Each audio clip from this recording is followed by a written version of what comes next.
नमस्कार, आप देख रहे हैं वीके न्यूज। मैं हूं सुनील राउत। आज सुबह से एक खबर चल रही है कि आरबीआई ने 50 बड़े विलफुल डिफॉल्टर्स का 68,607 करोड़ रुपए का लोन माफ कर दिया है। जी हां, शब्द पर गौर फरमाइएगा कि लोन माफ कर दिया गया है। कहा जा रहा है कि यह जानकारी आरटीआई से सामने आई है। अब इस पर राजनीति भी शुरू हो गई है। राहुल गांधी ने इस मुद्दे पर मोर्चा खोल दिया है। सरकार ने भी इसका जवाब दे दिया है। यह सब सियासी बातें बाद में, पहले सच जान लीजिए कि हुआ क्या है।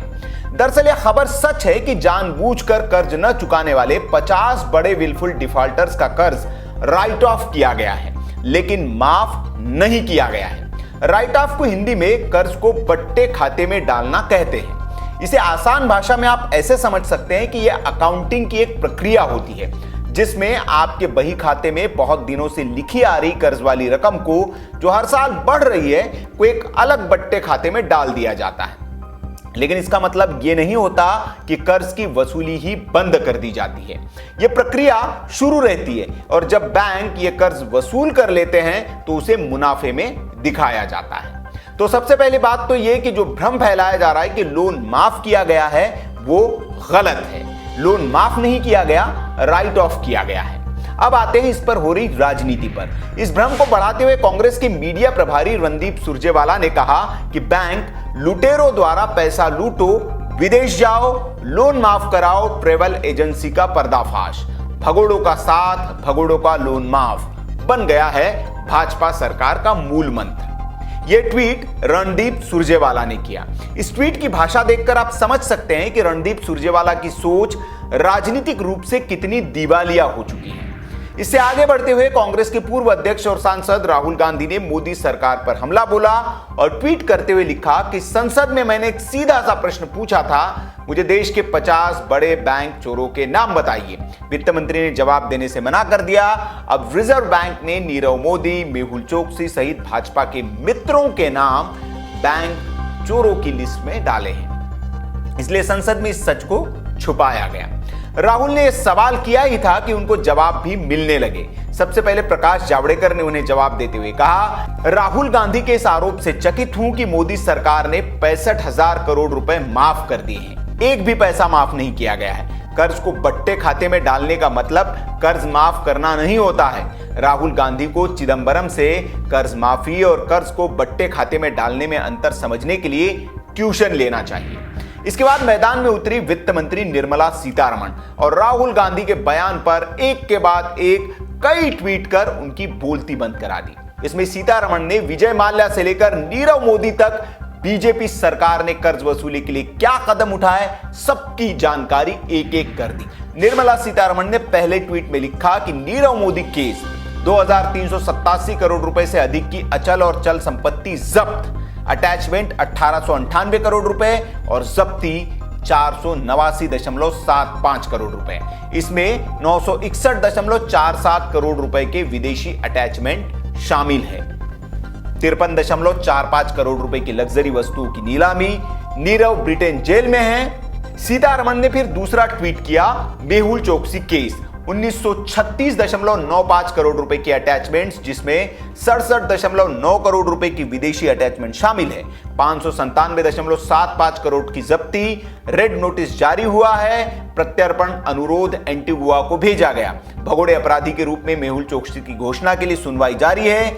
सीतारमण का तीसरा ट्वीट, विजय माल्या केस, कुर्की के समय कुल अटैचमेंट मूल्य 8,040 करोड़ रुपए था। जब्ती का मूल्य 1,693 करोड़ रुपए। जब्ती के समय शेयरों का मूल्य 1,693 करोड़ रुपए था। माल्या को भगोड़ा अपराधी घोषित किया गया। भारत सरकार ने ब्रिटेन के उच्च न्यायालय के प्रत्यर्पण अनुरोध पर भी प्रत्यर्पण का फैसला सुनाया है।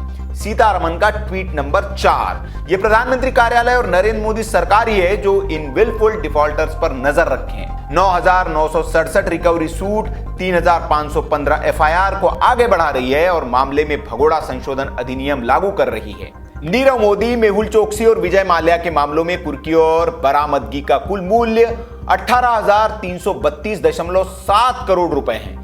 सीतारमण का ट्वीट नंबर 5, समग्र रूप से 50 विलफुल डिफॉल्टरों से संबंधित कुल वित्त पोषण बकाया राशि और राशि का बैंक वाइज विवरण राहुल गांधी द्वारा 16 मार्च 2020 को लोकसभा में पूछे गए प्रश्न 305 के उत्तर रूप में प्रदान किया गया। सीतारमण का ट्वीट नंबर 6। इससे पहले 18 नवंबर 2019 को लोकसभा में अतारांकित प्रश्न संख्या 52 के लिए 30 सितंबर 2019 को क्रिलिक रिपोर्टिंग के तहत सार्वजनिक क्षेत्र के बैंकों द्वारा विलफुल डिफॉल्टर के रूप में उधारकर्ताओं की सूची दी गई थी। सीतारमण का ट्वीट नंबर 7। कांग्रेस और राहुल गांधी को आत्मनिरीक्षण करना चाहिए कि वे सिस्टम को साफ करने में रचनात्मक भूमिका निभाने में विफल क्यों हैं। कांग्रेस ने सत्ता में रहते हुए या विपक्ष में रहते हुए भ्रष्टाचार और वंशवाद को रोकने के लिए कोई प्रतिबद्धता नहीं दिखाई।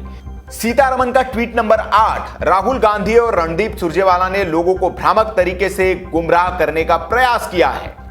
कांग्रेस संदर्भ से बाहर जाकर सनसनीखेज तथ्यों का सहारा लेती है। निम्नलिखित ट्वीट्स में उठाए गए मुद्दों पर प्रतिक्रिया देना चाहती हूं। सीतारमण का ट्वीट नंबर 9। कांग्रेस के नेताओं को विलफुल डिफॉल्टर्स, बैड लोन और राइट ऑफ पर गुमराह करने का प्रयास। 2009 से 10 और 2013 से 14 के बीच अनुसूचित वाणिज्यिक बैंकों में 1,45,226 करोड़ रुपए की राशि लिखी थी। उम्मीद करते हैं कि राहुल गांधी डॉक्टर मनमोहन सिंह से सलाह लेकर ये लिखे।